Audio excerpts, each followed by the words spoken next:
No plans to leave. Michael Owen says transfer speculation is pie in the sky, despite rumours of a reunion with Sven. Joey Barton starts a home game for the club for the first time, and Pompey include Nico Kranjčar, who's been named in Slaven Bilic's Croatia squad to face England.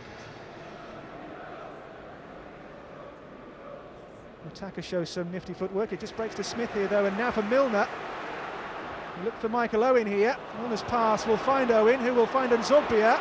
Nzogbia twisting and turning. Nzogbia still for Alan Smith to hit. Deflection, and the deflection requires a very smart save from David James in the end. Smith's shot took a wicked kick, and David James here diving away to his left-hand side with a very, very good save.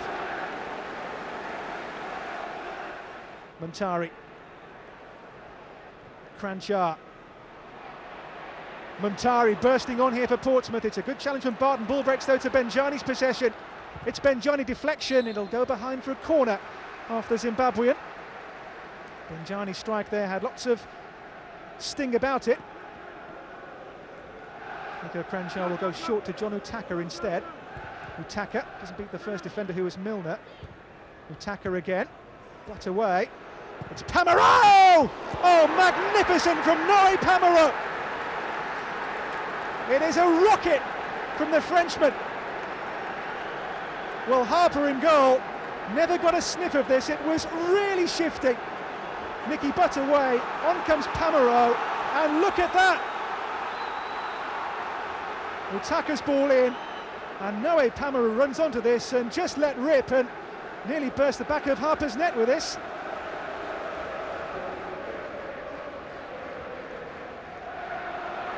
Utaka can break away. Bouba Diop for Benjani. Benjani chasing on here with Kasapa. Benjani strong. Benjani! He scored again. Benjani, goal number 8 of the season. He was simply too strong there for Newcastle, the Zimbabwean. And Benjani makes it 2 for Pompey. It is a lightning start inside the first 9 minutes. Newcastle 0, Pompey 2. Well, Kasapa here was not strong enough for Benjani, who picked out the finish and left Harper standing. Allardyce there alongside owner and chairman. Yet to lose a home game as Newcastle manager, but 2 goals down here inside of 10 minutes.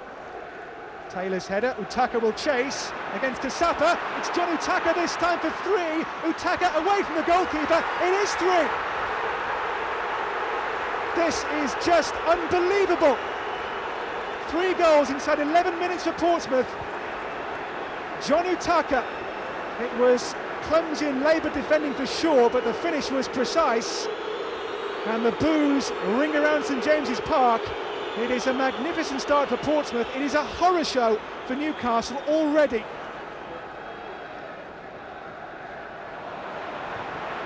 Utaka. Only broke from Montari. This though is Nzogbia. Charles Nzogbia. James with a save, and Owen! Michael Owen 3-1. It's a foothold. It's a way back in for Newcastle. It is Michael Owen with his 3rd league goal of the season. And Zogby's shot here was too hard to handle for David James. It came back out to Michael Owen, who was onside. It comes off the defender Sol Campbell in the end. It may be an own goal. Off the goalkeeper, then off Owen, off James, and off Campbell. That is an own goal. And Newcastle making a change here already. It's a defensive one. David Rosenal is going to come on, the big Czech defender. And Claudio Kasapa, who doesn't appear to be injured. He's going to see his number being held up here. Defensive change, and the big Brazilian, to the boos of the home fans, is going away to be replaced here by Rosenal.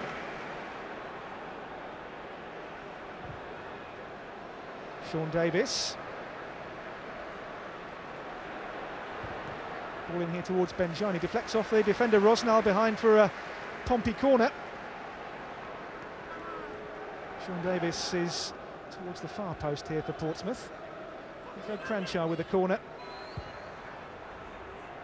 Sol Campbell's in there, pushing and shoving. Ball is loose. And Newcastle should bring the ball away now. Jose Enrique. Distan. This is Benjani with Rosenal. Jose Enrique. Benjani still there, and Nicky Butt comes in, and no messing. Now, there was an appeal for handball here when the corner came in. Let's have a look. Defender is Rosenau. Rosenau here rose. Now, does the ball hit the arm intentionally? Tamara. Sean Davis. Papa Bouba Diop.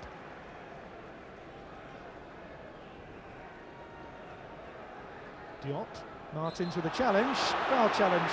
Obafemi Martins.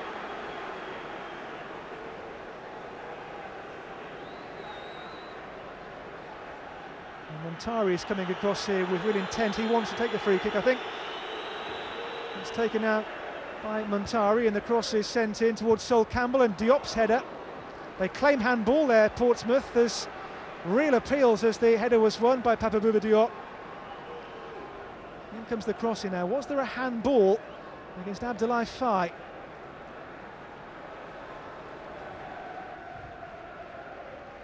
On this near side is Nico Cranshaw. Lovely first touch there from Cranshaw to just kill the ball and take it on.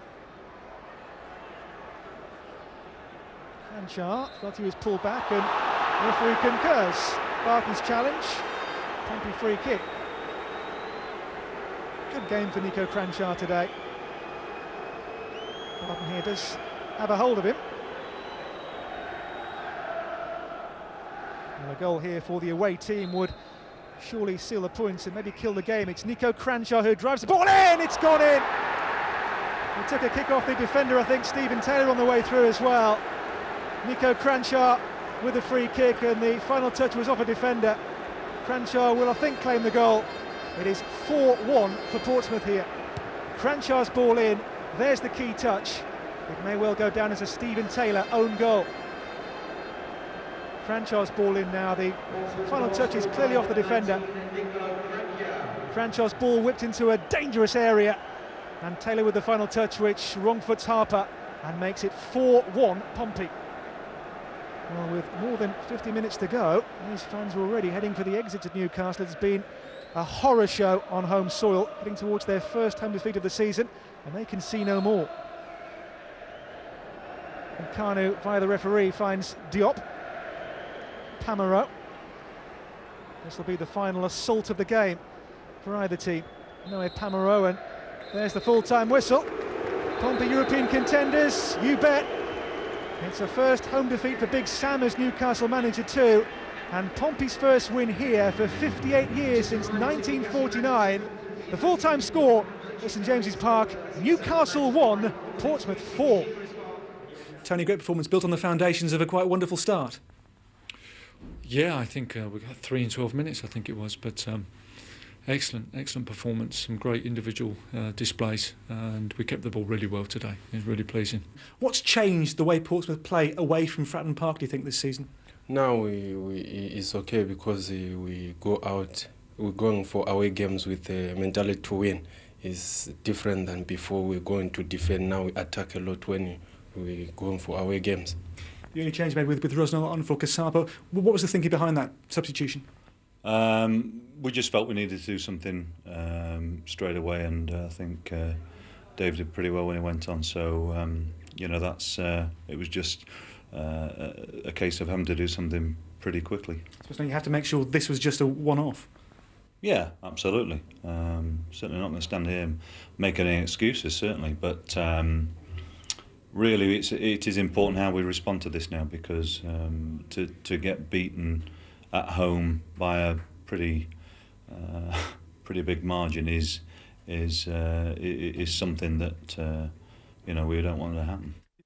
Yeah, problems for Newcastle. What a magnificent performance from Portsmouth. Yet again, their fourth win on their travels this season. It's a real success story, isn't it?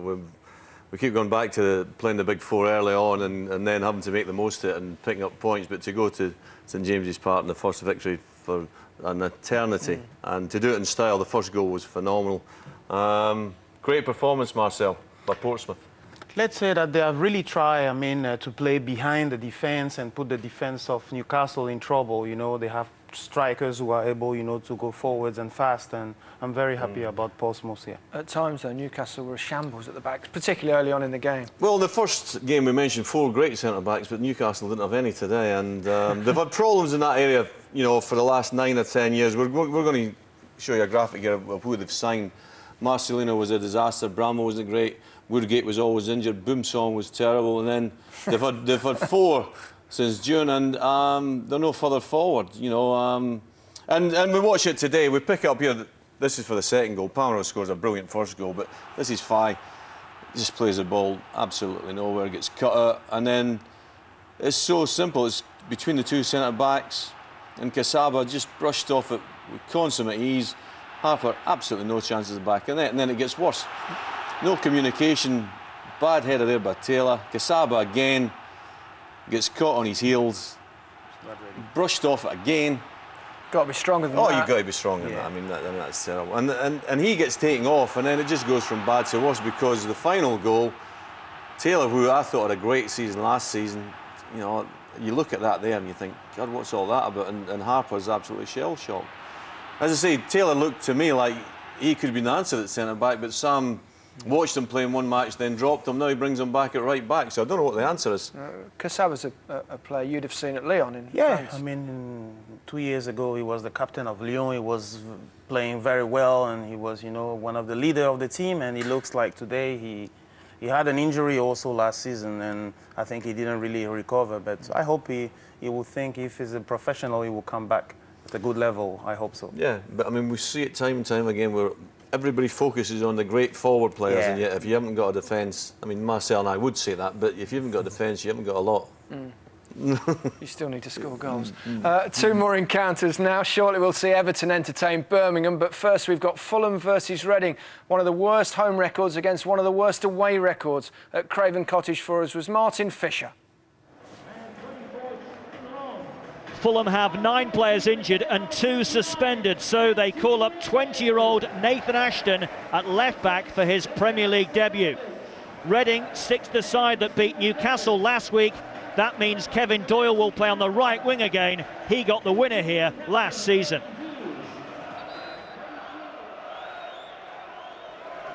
Omozuzi, cleared by Gunnarsson. And corner given. Well, Shorey let it go. He seemed confident it came off Camara's head last. Stefanovic and Hughes are both in there to join Dempsey and Camara. And it's not clear as far as Stephen Davis to drive the second time. And then in by Hughes, and it's a good block by Hanneman. 15 minutes with nothing to do, but the Reading keeper was needed there. And the resultant corner quickly taken. Whipped in and away by Kitts now as far as Simon Davis! Great strike! Oh, he scored a wonder goal at Sunderland last week. He scored another here at the Cottage. And Fulham's recent drought here is well and truly over. Reading caught cold with a quickly taken corner. Kitson could only clear as far as Simon Davis. And look at that for a strike. Fulham are in front. Kitson to chase, Stefanovic across. Kitson's done well to get that in. Hughes clearance straight to Hunt. Hunt caught on the edge by Omozuzi. It's a yellow card for the 18-year-old. How close was this to being inside the box? Harper and Shorey over the ball. Reading have 5 in the box. It's Harper to curl it in. Oh, pushed away by Niemi and just away from the arriving Michael Duberry.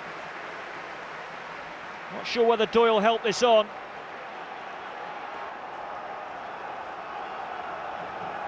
Leiter's touch on. Hunt's in there. Kitson as well. Hunt's arriving! Great save, Niemi. Kitson to turn it back in. Hunt's in there. Doyle too. So too significantly for Fulham was Dejan Stefanovic. Fulham was struggling here. Hunt looked like he was in. It's a great stretch by Niemi. Kitson does what he can to turn it back in. 2 arriving for Reading. Stefanovic got there first. Doyle's there! It's been coming, and Reading have grabbed it. And it's that man, Kevin Doyle, 4th goal in his last 4 Premier League games. All the second half pressure that Reading have mustered, finally rewarded with the equaliser. And Doyle nods home. And it's oh so familiar for Fulham. In front at the break, level soon after it. Dare say the theme of Steve Coppell's half-time team talk to his players would have been to stress Fulham's problems in holding on to leads. Simon Davis doing well again, cleared by Gunnarsson. Davis once more. Omozuzi to swing it in. It's fallen for Camera. Well, he's claiming handball.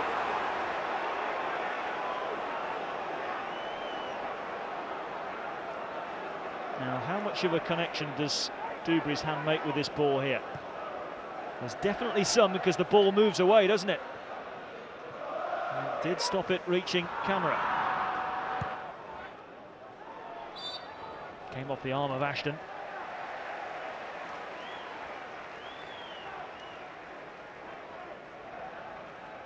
Doyle in the middle again. Sonko, Dubry, Gunnarsson, Kitson. Great ball in! Niemi really struggling. He did it ever so well in the end, just to keep that out as it bounced in front of his goal. Slight touch here from anybody wearing blue, and it really must have been 2-1. Now Ashton. Hanneman thought about coming, then went back. Nodded clear by Dubry. Simon Davis keen to keep it in. And he's one-on-one against Shorey. Trying to work something here with Healy. Healy away from Hunt. Great ball in. Cucci arriving! And somehow it's in! Fulham 2-1 up. It's Clint Dempsey that pokes it over the line. Healy does well to just sit this up far post. Cucci in there so strongly. And Dempsey just toes it over the line. And Reading, who've asked most of the questions in this second half, now find themselves behind again. Now if Cucci can help this on, and he can, Simon Davis is in space. Healy needs to stay on side in the middle. Simon Davis for Healy to wrap it up! It's 3 points for Fulham. And it's relief all around Craven Cottage. Terrific delivery by Simon Davis. What a game he has had today. And David Healy is his first goal since the middle of August. That's what it feels to get your first win for over 2.5 months. One or two choice tackles going in now. That one from Omozuzi, who's already been booked. It's a red card. Elliot Omozuzi, the 18-year-old, sent off in the last minutes of injury time for a second yellow. Well, Laurie, that second one of the season has been a long time in coming. What's the overwhelming emotion afterwards? It's been too long, you're right. Not relief, not surprise. I think we've been very good, but we haven't got over that final 10 minutes. I think when the 10 minutes went up on the clock, everybody in the crowd took a deep breath and said, what's going to happen this week? We showed them in the only way you can, which is to go on, not only win, but score another goal in that time and finish it off. At half-time, I had a dressing room full of players who thought they were well capable of getting a result and not just a draw. You know, it's ironic almost that having got back into the game, then we lost our initiative a little bit. Maybe we unconsciously just relaxed and tried to take a breather before we went again, and they took advantage of that.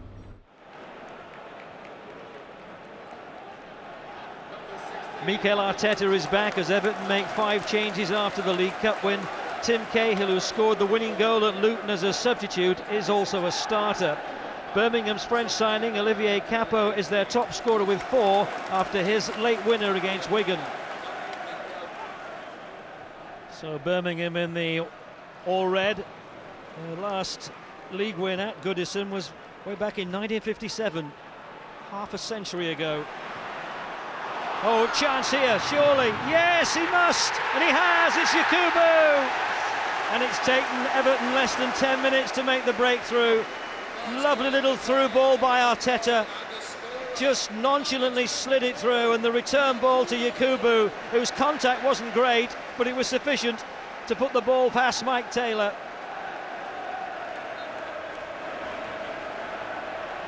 Birmingham have had 1 win away from home this season, 1 draw and 4 defeats. Could be defeat number 5. Oh, there's a chance here. Oh, good save by Tim Howard. After Olivier Capo had shown his quality by wriggling through that Everton defence. Had Tim Howard at full stretch. As Giroud is dispossessed by Yakubu. Oh, and Taylor's got them out of jail. He is a handful. He's just such a big, powerful presence.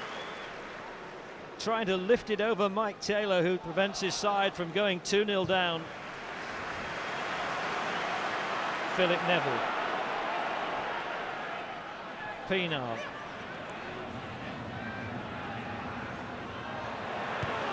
Got good crossing. Lee Carsley. Oh! Well, that would have been one for the scrapbook, Lee. Difficult skill to volley a dropping ball like that. Now Philip Neville galloping into acres of space down this right side. Now Pienaar. Can he deliver a pinpoint cross? Back to Neville, who chips it in there.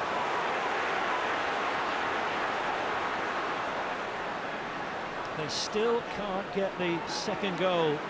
Here's O'Connor now for Birmingham, and there's space beginning to appear all over the place. Here's De Ridder. That was blocked by Carsley. It's going to be a corner. Well, when Everton scored their first goal after, well, just 9.5 minutes or so, they might have felt they were in for a comfortable afternoon against Birmingham City, but it hasn't turned out that way. And Birmingham now with lots of firepower as they take this corner. Oh, and they've got their equaliser, and it's Capo! And Everton are paying the price of not having made the game safe, having scored early and then squandered other chances, and that seemed to come off the shoulder of the defender, who might have been Philip Neville.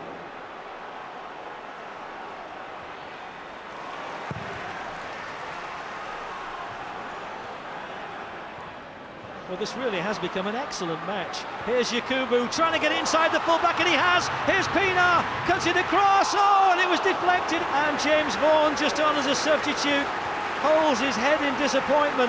He got the contact, and it hit Giroud, and it's still 1-1. Here's Vaughan. This will be an Everton throw. They're scrambling to take it. Gravison comes across, says he'll take it. Leaves it instead to Philip Neville. He waits for people to push forward. Lescott's in there, looking for the flick on. Almost falls at his feet. Oh, here's Lee Carsley. Oh, Lee Carsley! They've lifted the roof off Goodison with a winner in added time. Lee Carsley from the edge of the penalty area, and he'd arrowed into the top corner. Taylor got one hand on it, but Everton are worth the 3 points, although they made it difficult for themselves by not putting away earlier opportunities. Carsley's header. Here's Vaughan. He's got beyond the last defender, and it's 3. Everton will win their 4th game in succession. It's turning into a very good season for Everton, but those 2 late goals have really masked what was a great fight back by Birmingham, which in the end just ran out of steam. And Steve Bruce's face says it all. I thought we started the game really well and should have been 2 or 3 goals up at one point, but maybe a little bit hangover from midweek in the League Cup, you know, the extra time at Luton. We certainly didn't deserve that, what happened in the last 30 seconds, but we'll have to learn from it. We've been naive at times with it, but that's another one. We'll go home and think, well, we've been to Everton, we've been to Man City, we've done well at Stamford Bridge, and could have took something out of the games. We must keep learning. With the players we have, and we all believe in ourselves, and we know we can finish in the top 6 in the league, and at the moment everything is good, which is unbelievable. I said to the lads at half time, one of the things I had noted down I was going to say to Lee was, would you stop shooting for 30 yards, because you know you'd had 2 in the first half. There was a side foot which was a real poor effort. There was another side foot from I think inside the box, but just warned to go his gloves, and I thought, I'm going to tell him to stop shooting, so I'm glad I didn't, and I forgot to do it at half time, because he scored a really good goal. Managers often at the best when they say nothing. Birmingham have not won at Goodison for 50 years, the way it goes on, but it's always been a tough place to go. Yes, it's a difficult place to play because from the beginning of the game, you know, they are putting pressure on you. The stadium is, you know, small, and they know that they are not a great team, but at least at home they have to show that they are the one, and they're making the pressure on the opponent. They have been a great team occasionally over the years. Not when you played. They were all right. Yeah. Weren't bad. A much-needed victory in the other game for Fulham, and got over the tendency to lose leads. Well, especially it's the 7th time they've taken the lead, and the first time they've actually converted that lead into a victory. So that was massive for them. And also, Healy scoring first time since August was big for them as well. OK. Our next match saw the managerial league debut of Juan de Ramos. The new Spurs boss faced a trip to Middlesbrough. Both sides went into the game in the bottom 4. Alistair Mann was at the Riverside. Jonathan Woodgate's hamstring problem, just the latest absentee for Gareth Southgate to contend with. His selection was pretty much made for him. By contrast, Juan de Ramos has made a statement in his 11. Out goes the Berbatov-Keane partnership. In come Benton Defoe. There's a league debut for Kevin Prince-Boateng in centre midfield. Bit of space for Young. Helped on by O'Neill to Tunchai, and the assistant said the ball stayed in play, and a real opening for Middlesbrough, and O'Neill's cross flashes across the goal with Downing going into it. Well, it was all about the assistant's call, and MOTD said this hadn't crossed the line. Spurs said, well, it has to have done, and meanwhile they nearly conceded. Downing within a whisker.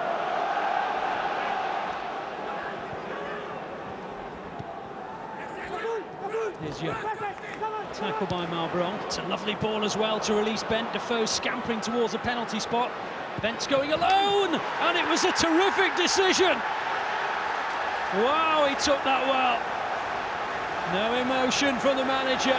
He just walks away from the side of the pitch to have a quick word with Gus Poyet.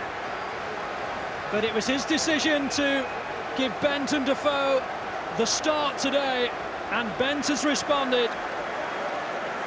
It's only his second goal in the Premier League this season, but it was taken with aplomb.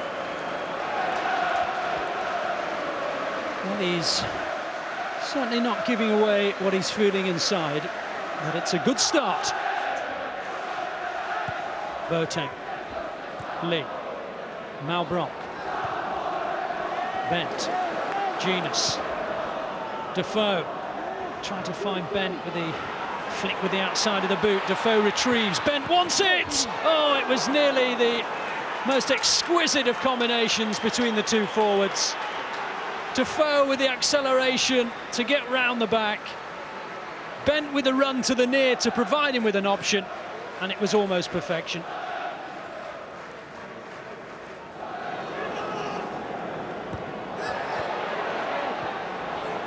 Here's Downing, who is Middlesbrough's top scorer with 3 goals. Fouled by Boateng. Mike Dean certainly not issuing a card for the challenge. Rockenbank to deliver the free kick. Posse of players trying to get on the end of it, and it was a good guide away by Robinson. Ali Adier got the faintest of touches on this. Just got there in front of Catamol, and it was a good save by Robinson. Well, there's little doubt that Gareth Southgate has sent his side out with purpose and with his words clearly ringing in their ears. And as a result, the fans are responding too. Here's Taylor.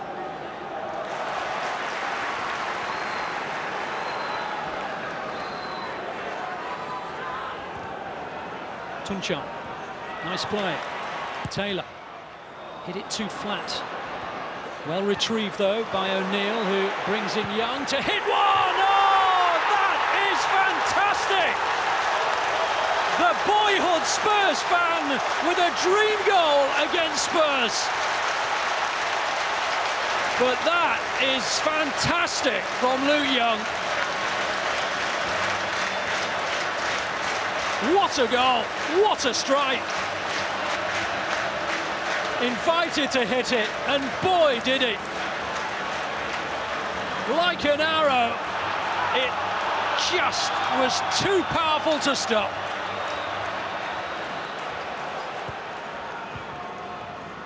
Here's Genus.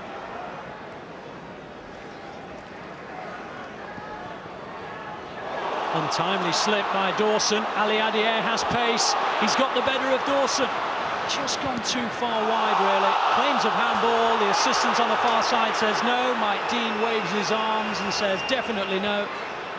It's play on. And Dawson was certainly most at fault when the chance came from Middlesbrough a few moments ago, and then there was an accusation of handball. It does strike his fingers, no question. Was there intent? The referee said no. We all accept that the position we're in, we're going to be criticised, and we know that the supporters aren't particularly enamoured with us at the moment. But we're not playing a team today that we're going to roll over. They've got a new manager, they've got class players, they should never be in the position they're in. And to come from a goal down at half-time against them was very important for us. Gus, what's your assessment at the end of the first week? I think it's quite positive in terms that we won the first game in charge. We got that result today, even if we were looking for the 3 points. I think we improved a little bit, not a lot. We had to keep working, but quite happy with the attitude of the players as well. As the ball was rolling towards you, was there just one thought in your head? Yeah, I mean, I was running onto it so quick that I thought the only thing I can do here is hit it, and you know, luckily enough, like I said, it flew in. When in doubt, whack it. Good comeback from Middlesbrough. Are you surprised to see Tottenham struggling so much? They need time. They need time. They have a new coach. I think they need time to work a little bit, like he said, you know, to become a team. Because they have some individual players who are at the level, like Keane and Berbatov, that he have put and left on the side. But I believe that they have to work again on the tactic, on the pressing, because the defence is suffering a little bit too much, yes. Can Ramos and Poyet, is that the dream ticket for Tottenham? Poyet for sure, and Ramos for sure. They will try at least, because they are experienced coaches. For Ramos, I mean, in Spain, he's been, you know, training and coaching a lot of team, and I think he's at the level to lift a little bit Tottenham. Spurs have consistently had their problems this season, losing Leeds, and against Middlesbrough this time, well, they couldn't do a lot about it. It was a wonder goal, wasn't it? Just a touch. It's like just look young, unbelievable, and I think first of all, it's a fantastic hit, but great to see for Middlesbrough supporters that they've come back into the game. That is like you say, 3 goalkeepers ain't going to save that. Yeah. It's such a great hit. Phenomenal. I mean, Middlesbrough have had 1 or 2 players injured. Do you see them as a side that could really struggle this season? Or? Well, they are struggling. And I think that goal was vitally important for a couple of factors. One, if they don't get that goal, there's no good news next week, in as much as like you're beaten again. You're in the training ground, it's all gloom and doom, whereas at least you can build in that, you know, you can build in that result. Like Gareth Southgate said, even though Tottenham are struggling, they've still got class players, they're not going to roll them over. They play Bolton next week. What a game that's going to be. Be a biggie. Before we bring you the remaining 2 games, a reminder to watch Match of the Day 2. West Ham versus Bolton is the featured Premier League clash. Join Adrian at 10 o'clock on BBC 2. Earlier on Sunday, you can see live coverage of the New York Marathon. Paula Radcliffe amongst the starters, BBC 2, 2:15. Back to the action, our next game sees Wigan looking to reverse a run of 5 consecutive Premier League defeats, take on a Chelsea side who've scored 10 goals in their last 2 games. Wigan's first ever game in the league saw Chelsea score a cruel last-gasp winner. Hernan Crespo has broken hearts. Chelsea's next visit saw the home side fight back from 2 down, only for history to repeat itself. And Chelsea's late show has been repeated. Guy Mowbray was at the JJB to see Chapter 3. As Bradford City's manager, Chris Hutchings' only Premier League win came at home to Chelsea. Now the man who was once the Blues left back needs the unlikely to happen for Wigan against the current free-scoring Chelsea, who have Wayne Bridge at left back today, free from injury and suspension to play his first league game this season. Brown, that's a incredible one through to Paul Sharner. Cross was intended for Bent, who goes down, and Kumas comes in behind. Well, Bent is being watched by both Belletti and Alex. Now Ben feels that Belletti was putting too much pressure on him.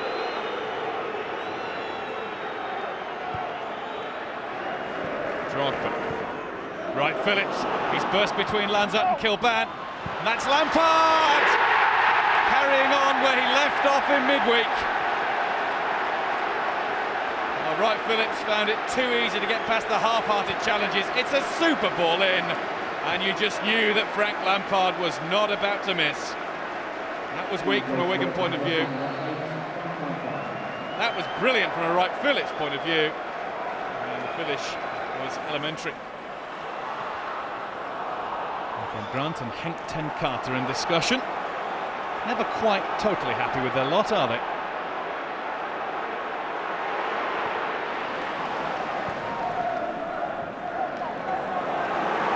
Kept in brilliantly by Wright Phillips. Belletti ghosts past Denny Lanza. Essien in support to the right. Belletti will shoot! That is quite magical! This might be all over already. Brilliantly kept in by Sean Wright Phillips. Kilban was contesting that call, or lack of it, and away streaked Belletti, supporting runs from the left and the right, but he only had eyes for goal. Look how it opens up as Bramble doesn't know which way to turn. That's a ferocious effort. The only question about the Chelsea second goal was, did Sean Wright Phillips keep that ball in play? And the Chelsea winger was in no doubt.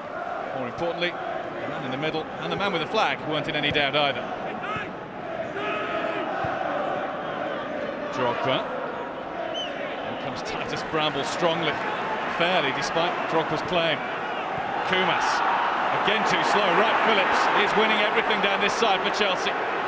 Might fancy a goal himself here. He'll certainly test Chris Kirkland, and he's catching the eye. Difficult not to in that shirt.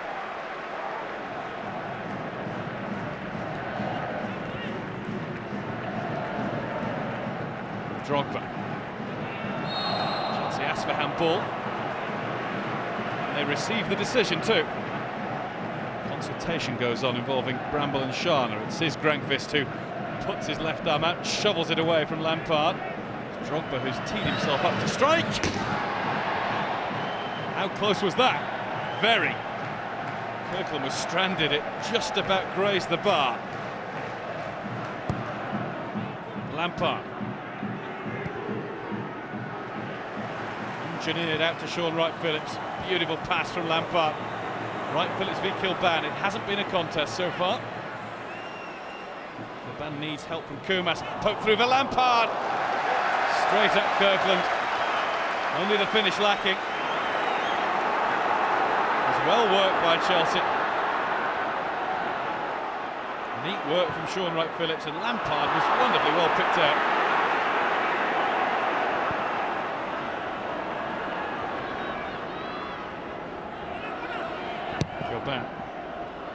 It's Marcus Bent. Sibierski flags up anyway. It's a great save by Petacek. First bit of interplay between the front two as Wigan have up there now. It's Bent and Sibierski looked in line. It's through for Valencia. 4 Wigan bodies in the box. Sibierski!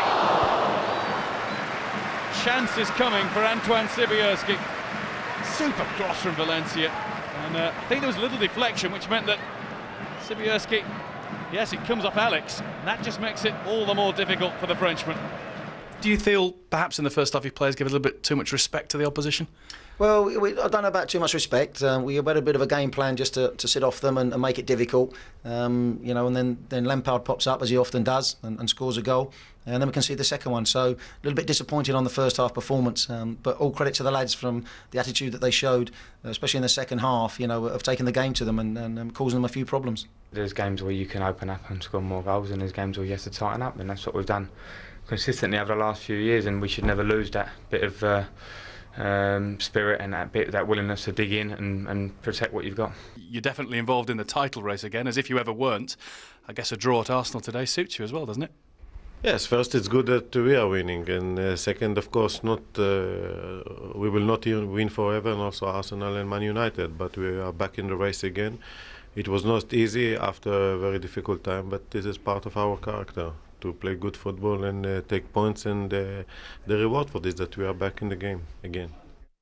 Yeah, they're certainly back in the game, Marcel, and considerably better off than they were a few weeks ago, the last time I spoke to you. For sure. We can say that Avram Ground is very lucky to have professional players, because they are having often meeting, saying to themselves, like, come on, guys, let's enjoy. Let's play, because we are quality players. It was so beautiful when we have won all these trophies. Then let's try again in the league to come back at the level, because chances are there. And a number of their best players have returned to the side as well at the right time.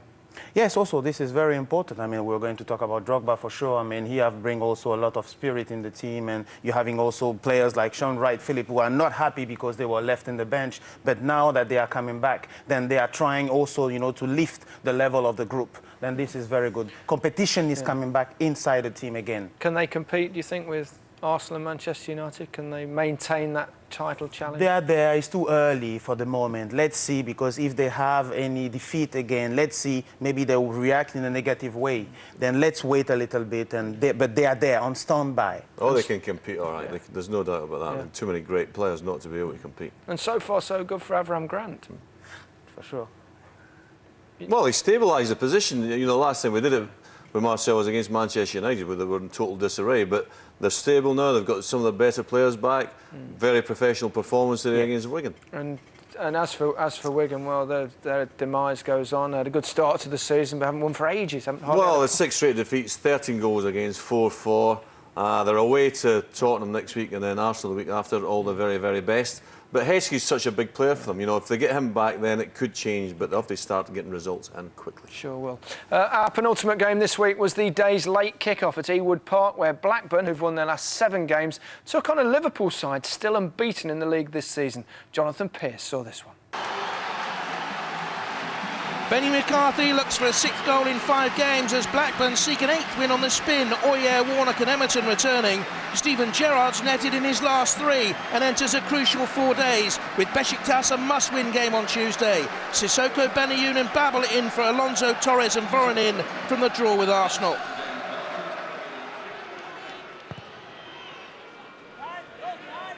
High and hanging for Rocky Santa Cruz.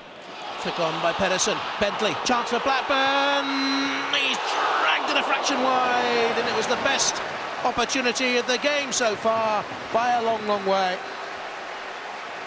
Direct football, lovely flick by Pedersen. Got away from the tackle. Good judgment by the goalkeeper.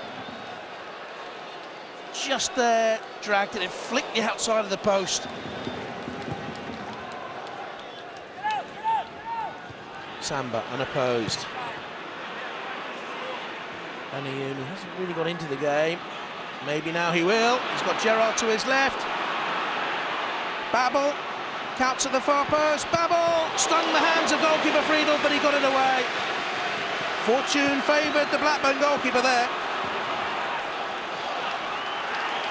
Babel with Liverpool's first real effort of the game. Cuts inside onto the right foot, and luckily it fell to a Blackburn player.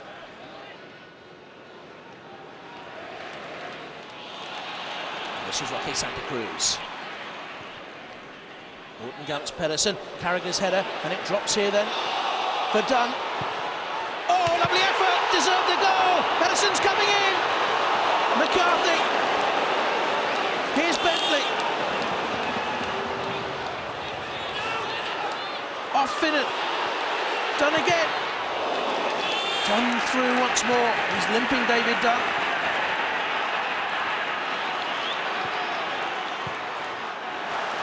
It was worthy of a goal. Chest trap. Second touch. Boom. Strong end to the first half for Blackburn.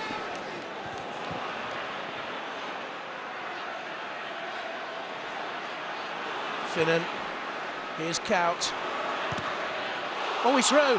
He's got Gerrard on the far side of the penalty area if he looks up. Gerrard's trying to get across his man. Cout dithered and dallied, and the chance was gone. A bewildered look. The tackle was missed. Gerrard makes that run, and nothing happens. anguish.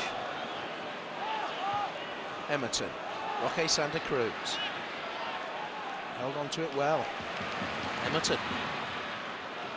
Feeds into the path of Bentley. Quick cross. Carragher, as always, aware.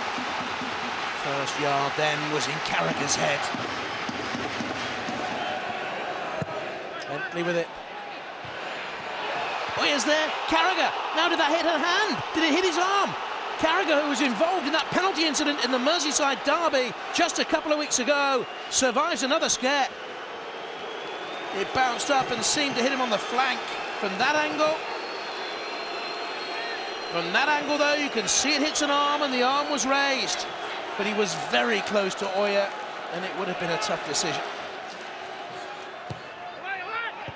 Free header, and a chance for Blackburn's Roque Santa Cruz.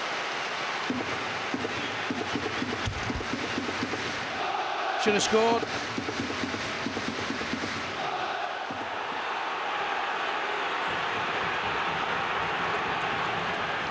Count. Gerrard's continued the run. He's in here. Steven Gerrard. Parried by Friedel.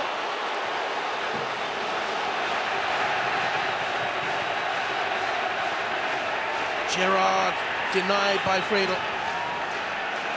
Struck it well enough. Rising, but too near the goalkeeper. Kuehl has certainly made a difference. Cross by Risa. It's a Liverpool corner. It's their best spell. And Gerrard couldn't convert their best chance of the game. Liverpool beginning to pour it on at last. Up goes Crouch, off the line. Friedel comes. Kuehl back in the middle. Blackburn need to get it away. Crouch off the bench, thought he'd won it. Brilliant header away. Bentley saves Blackburn.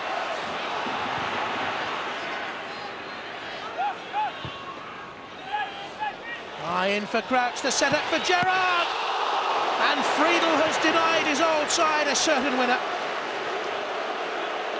Lovely setup this by Crouch. That's what he does so well, and Gerrard hit it down. Friedel was equal to it. Kopia. Mascherano leaves it for Kuehl. And he could still go on here. Nelson jumping with Kuehl. Kuehl's headed down. Dirk Coutts in. Count! Oh dear. The ball could be still bouncing down the main road to Darwin for all I know.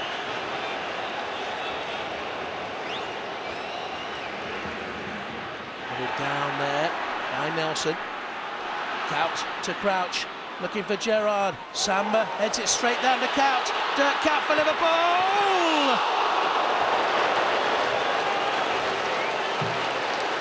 They have been by far the stronger side in the last quarter of the match.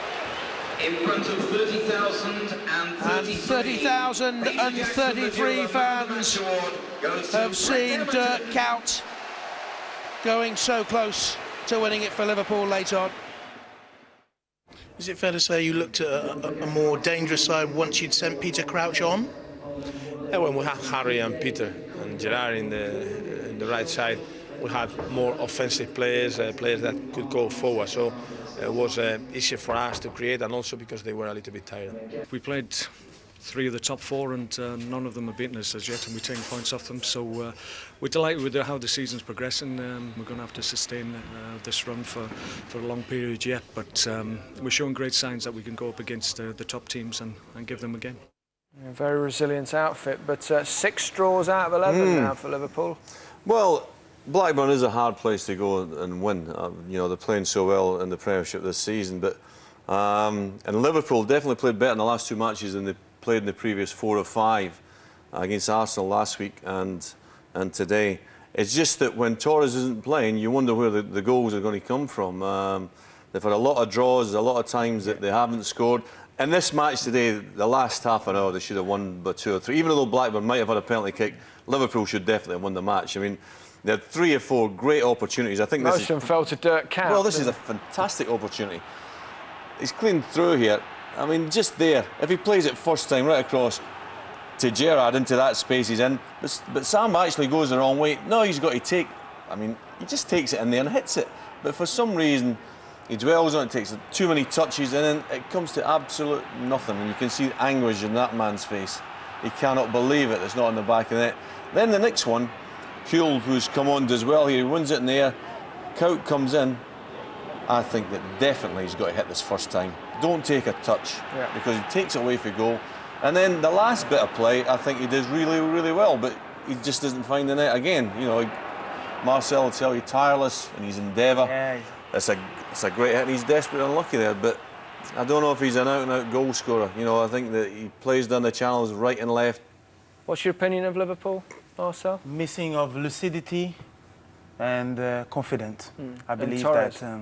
Sorry? And Torres to score the goals. Yes, I mean, he's not at the level yet, and the confidence will bring him back, but the team for the moment don't manage, you know, to But go I'd still be relatively optimistic. You know, the way they played against Arsenal, the way they played tonight, they win the game in hand. Yeah. You know, decent penalty shout against Jones. Well, again, I've seen them given. You know, this is the thing. It wouldn't be such a big shout as we saw against Everton a couple of weeks ago, but certainly this is a way a defender will go and block the ball, but it definitely hits him in the arm. There's no doubt about it. The referee's in a good position. Position is fine. You can see that categorically it hits in the arm. But I've never ever seen a defender in that position go like that and try and block it like Well, that. you've got to go in like They always go like that, exactly. OK, thank you. Our final game this week is Aston Villa versus Derby, and rather in keeping with the theme of the programme, another side searching for a victory at a ground where they haven't enjoyed much success. It's almost 20 years, in fact, since the Rams last earned even a solitary point at Villa Park. The commentator was Simon Brotherton. Both sides make 3 changes. Scott Carson and Nigel Reo-Coker return after suspension for Villa, who also include Luke Moore from the start. While Derby are without striker Kenny Miller, who's injured, Steve Howard replaces him, with Andy Griffin and Dean Leacock also coming in. Leacock to act as a shield in front of the back 4. Pearson. Leacock only finds the head of Zat Knight. Towering header from Dean Leacock. Now it's Howard. Early tester there for Scott Carson, inside the first 2 minutes of the match. Howard's been on the bench for the last couple of games. In today for the injured Kenny Miller. Billy Davis urging his players to be more aggressive. He thinks they're too much of a soft touch, too quiet, too nice. Neatly done. Agbonlahor, McEverley getting back swiftly and well. First corner of the game for the home side, inside 3 minutes. Zach Knight and Martin Laursen up for this one. Knight nearly got his head on the end of that one. Oh, and a good save by Bywater, although I don't think he knew much about it. Well, Knight scored from a set piece on his debut here against Chelsea earlier in the season, and he wasn't far away this time.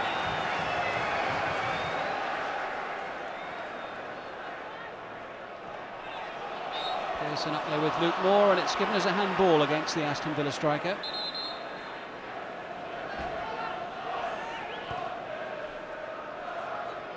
McEverley's kick nearly fell to Barnes. It wasn't a bad effort. Well won in the air by Howard. And the snapshot from Craig Fagan. And Agbonlahor. Watched by Davis. This is Reo-Coker. Petrov trying to feed it through. Reo-Coker away from Davis here. And away from absolutely everybody else in a claret and blue shirt waiting in the centre. Baumer might fall for Agbonlahor. And it is no more than an inch wide. Agonisingly wide for Agbonlahor. Ashley Young away from Griffin. Fouled by Teal. I think Young was waiting for that challenge to come in. Zat Knight up for this one, Melberg as well, and Laursen. Real height in the Villa attack. Gareth Barry and Lawson couldn't miss from there. It's taken the best part of an hour, but Villa are ahead. As the kick came over, all eyes on the big men, but it was Barry coming in beyond the far post and Lawson with the goal.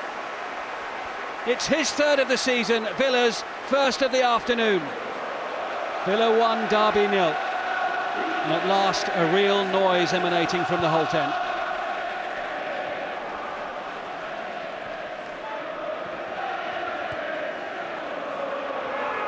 Coker against McEvoy. Oh, McEvoy's given the ball away here. This is a great chance. Akbon Lahore, saved by Bywater. Will Young get there first? He will. It's 2. And you can't see Derby coming back from this.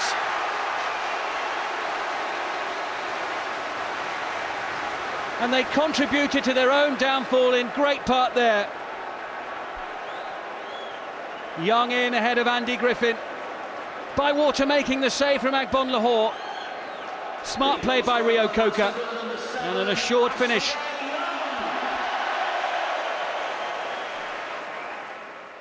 I thought there was a period in the first half where it looked as if it was going to happen, but we never kept the momentum going. That was the problem with this, and by half time I was probably quite pleased to see it.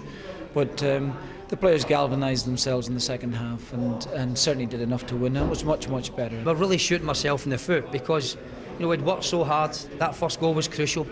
We did have some good chances, but in the end, as I said before, that these are the difference between the top sides and the sides that are struggling, that little lapse of concentration.